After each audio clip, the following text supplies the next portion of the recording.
In this video, we will see how to set up Gove Smart Plug, Wi-Fi pairing app setup and voice assistant. For this guys, first of all, you download the Gove app home from the Play Store and the App Store.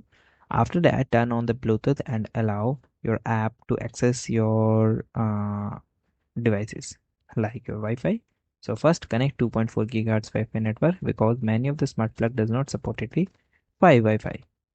After that, plug your smart plug in the wall outlet and then put it into the pairing mode until the indicator lights begin flashing. If flashing lights mean the plug is ready to connect, the exact indicator behavior may be vary depending on the model.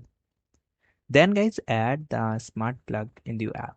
For this, first you go to the downloaded application, then click the option of plus icon and select your smart plug. After that, 2.4 GHz Wi-Fi name and the password when the request, and keep both Bluetooth enabled and wait for app to complete the connection. Once connected, give the plug a recognizable name such as bedroom lamp or the coffee machine. After that, test and configure the smart plug.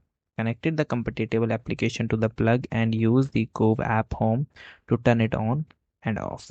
And you can also confirm useful features such as schedule, countdown timer, group controls, and Alexa or the Google Assistant. So this is the way that you can do. And guys, thank you and have a nice day. And guys, subscribe our YouTube channel for the further informations.